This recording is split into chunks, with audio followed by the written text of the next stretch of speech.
Result వచ్చేసింది madam. వచ్చేసిందా? Case solved అని చెప్పాను కదా. హంతకుడు మీ కస్టడీలోనే ఉన్నాడు.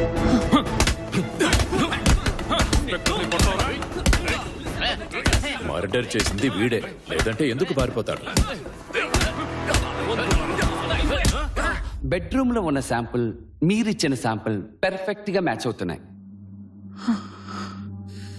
హంతకుడు ఎవరు సార్? 2 శాంపిల్స్ పంపారేంటి? అవును, ఇద్దరు సస్పెక్ట్స్. అక్కడే చిక్కుచ్చిపడింది. చిక్క? ఆ హెయిర్ శాంపుల్ ఇద్దరు డిఎన్ఏతో మ్యాచ్ అవుతుంది. ఇద్దరు డిఎన్ఏలతో మ్యాచ్ అవుతుందా? ఏమంటున్నారు సార్? ఒకరి డిఎన్ఏ లాగా ఇంకొకరి డిఎన్ఏ ఉండే అవకాశమే లేదు. అసలు తండ్రి కొడుకుల డిఎన్ఏ కూడా మ్యాచ్ అవ్వదు. అర్జున్ నేను బ్రదర్స్, ఐడెంటికల్ ట్విన్స్. విజయ్ పుట్టిన 16 సెకండ్ల తర్వాత నేను పుట్టాను. ఐడెంటికల్ ట్విన్స్ అయితే డిఎన్ఏ మ్యాచ్ అవుతుందా? అవును, మామూలు కవల పిల్లలైతే మ్యాచ్ అవ్వదు మేడం. ఐడెంటికల్ ట్విన్స్ ఒకే ఎగ్గులో ఫామ్ అవుతారు. అందుకే చూడడానికి ఇద్దరు ఒకేలా ఉంటారు. సో వాళ్ళకి డిఎన్ఏలో అస్సలు తేడా ఉండదు. మీ కస్టడీలో ఉన్నది ఐడెంటికల్ ట్విన్స్ అయితే ఈ హెయిర్ శాంపుల్ ఎవిడెన్స్ మీకు యూస్ అవదు. కొంపతీసి మీ కస్టడీలో ఉన్నది ఐడెంటికల్ ట్విన్సా? అవును, నాకు అలాగే అనిపిస్తుంది. మాకు ఫస్ట్ నుంచి డౌట్ ఉంది, కానీ అడగలేకపోయాం. ఇంకొక సస్పెక్ట్ ఉన్న విషయం ఇద్దరికీ తెలియకూడదని మేమే హైడ్ చేశాం. అర్థమైంది. ఫస్ట్ ఫోటో ఎవిడెన్స్ దొరికింది. అది ఏ రకంగానూ యూస్ అవ్వలేదు. తర్వాత డిఎన్ఏ దొరికింది. డిఎన్ఏ కంటే ముఖ్యమైన ఎవిడెన్స్ ఏముంటుంది? ఇప్పుడు అది కూడా వేస్ట్ అని తేలిపోయింది. దొరికిన ప్రతి సాలిడ్ ఎవిడెన్స్ వేస్ట్ అంటే ఇక మేము ఏం చెయ్యాలి? వెక్స్ అవ్వకండి. నేను పొద్దునుంచి దీని మీద రీసెర్చ్ చేస్తున్నాను. మనకి హెల్ప్ చేయడానికి సైన్స్ ఉంది. ఒక సింపుల్ మెథడ్ తో హంతకుడిని కనిపెట్టొచ్చు. వాళ్ళు ఐడెంటికల్ ట్విన్స్ అయినప్పటికీ ఫింగర్ ప్రింట్స్ వేరువేరుగా ఉంటాయి. డిఎన్ఏ సేమ్ గా ఉన్న ఫింగర్ ప్రింట్స్ తో తేడా ఉంటుందా? అదే ప్రకృతి మహత్యం. క్రైమ్ సీన్ లో ఫింగర్ ప్రింట్స్ లేవు కదా సార్. ఉంటే మీకు పంపేదాన్ని కదా. మీ వాళ్ళు ఎంత గొప్పగా వెతుకుతారో తెలీదు. నా సైడ్ నుంచి ఇద్దరిని పంపుతాను. మళ్ళీ ఆ ఇంటికి వెళ్ళండి. ఫింగర్ ప్రింట్స్ ఏమైనా దొరుకుతాయేమో చూడండి. హంతకుడు అన్ని ఎవిడెన్సెస్ ని చెరిపేశాడు అన్నారు.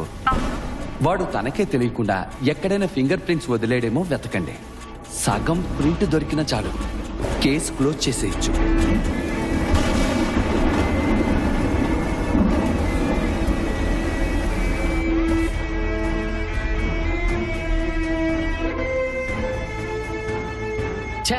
వెతికిన చోటే మళ్ళీ వెతికిస్తుంది. చిరాకొచ్చేస్తుంది. ఫింగర్ ప్రింట్స్ ఉంటే ఆ రోజే దొరకవా? వాళ్ళేమో ఇల్లంతా కడిగేశారు. ఫింగర్ ప్రింట్ కావాలంటే కొట్టుకెళ్ళి కొనుక్కు రావాలి. దమ్ము కొట్టాలని ఉంది. ఊరుకోన్నా, ఆ గయ్యాలి చూసిందంటే అంతే. నేను లోపలికి వెళ్తున్నాను. ఫారెన్సిక్ టీం నెక్స్ట్ ఇక్కడికే వస్తుంది. కళ్ళతో చూస్తే ఫింగర్ ప్రింట్స్ కనపడతాయా? అసలు ఇది ఫారెన్సిక్ వాళ్ళ పని. మధ్యలో నన్నెందుకు చావగొడుతోంది?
मैम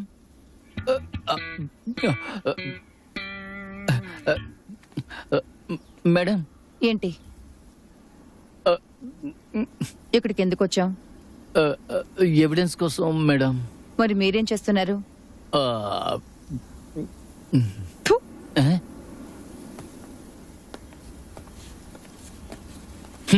ఎవిడెన్స్ అని దుబ్బేస్తుంది. ఛా, ఎవిడెన్స్ ఏమన్నా నా డిక్కీలో దాచుకున్నానా?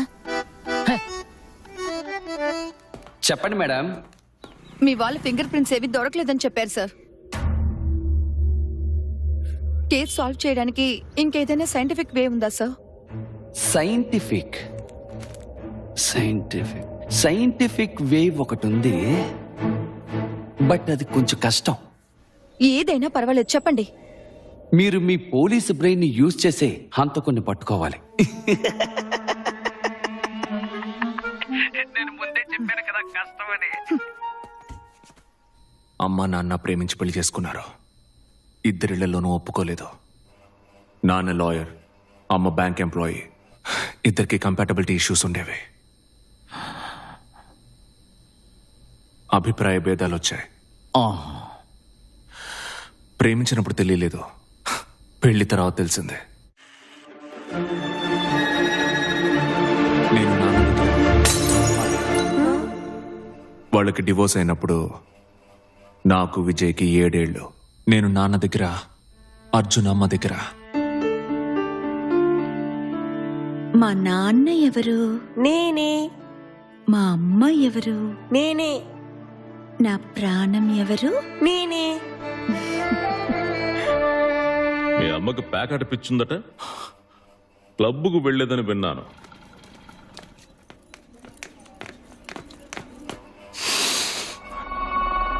ఆడు చెప్పాడా? వాణ్ణి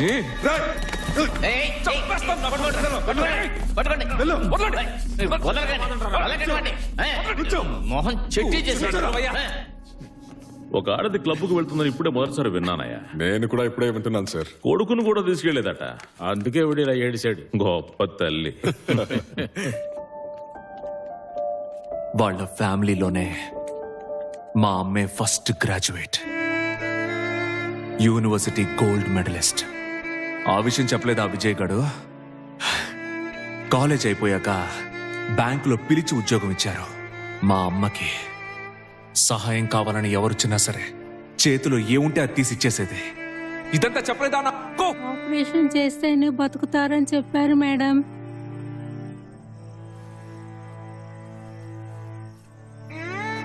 ఇదొక్కటే ఉంది, దీన్ని నమ్మి ఆ డబ్బు వాడుకో. Thanks madam.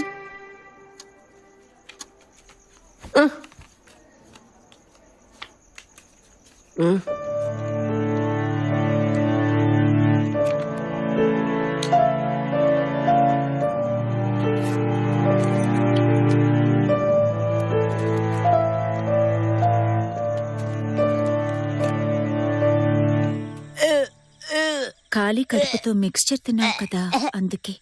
ఛే, రేపటి నుంచి నేను అసలు క్లబ్కు వెళ్ళను.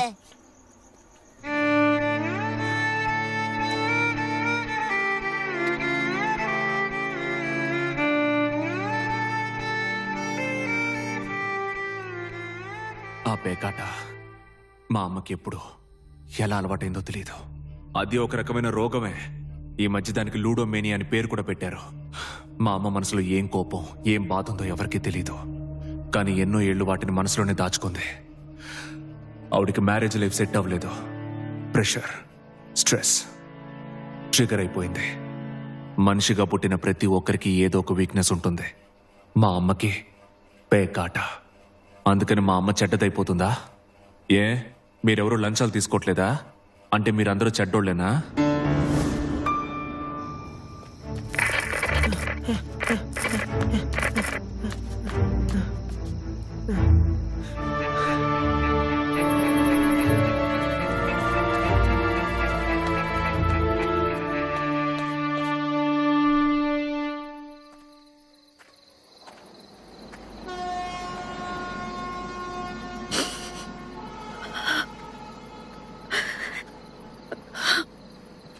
అమ్మా,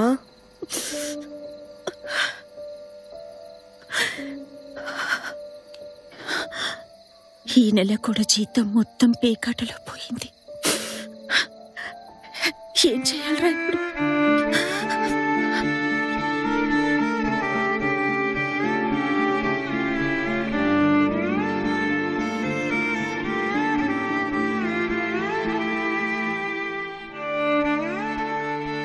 ఆకాష్ మర్డర్ గురించి ఎంక్వైరీ చేయకుండా మా పాస్ట్ ఎందుకు తవ్వుతున్నారు? విజయ్ని అర్థం చేసుకోండి ఫస్ట్. కంపల్సివ్ లయర్ వాడు. నోరు తెరిస్తే అబద్ధాలే. 10 మాటలు మాట్లాడితే అందులో 8 మాటలు అబద్ధాలే అవుతాయి. సైకాట్రిక్ ట్రీట్మెంట్ తీసుకున్నాడు 1 సంవత్సరం. తెలుసా మీకు? నేను సైకాట్రిక్ ట్రీట్మెంట్ తీసుకున్నానంటున్నాడా?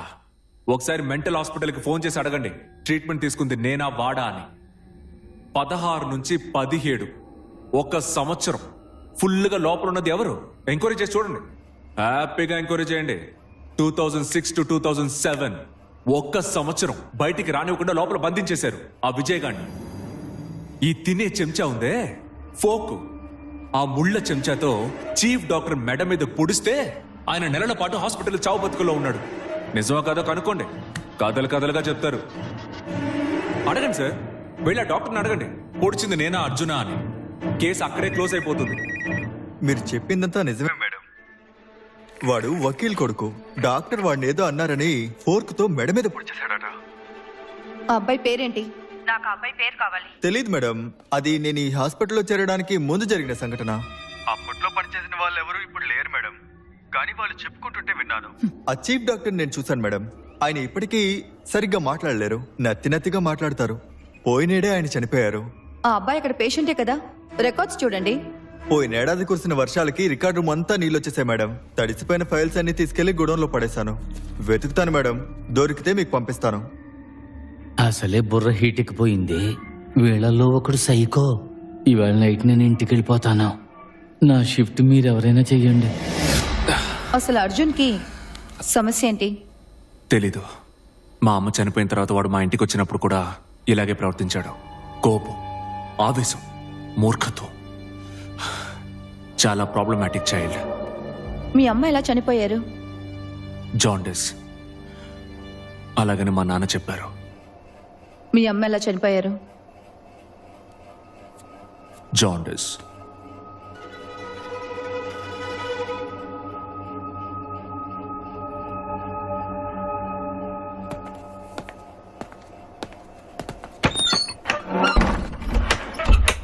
వీళ్ళమ్మ మరణంలో ఖచ్చితంగా ఏదో ఒక మిస్టరీ ఉంది. పూర్తి నిజం అర్జున్కి తెలుసు అనిపిస్తోంది. వాళ్ళమ్మ మరణానికి సంబంధించిన మొత్తం ఇన్ఫర్మేషన్ సేకరించండి. Okay madam.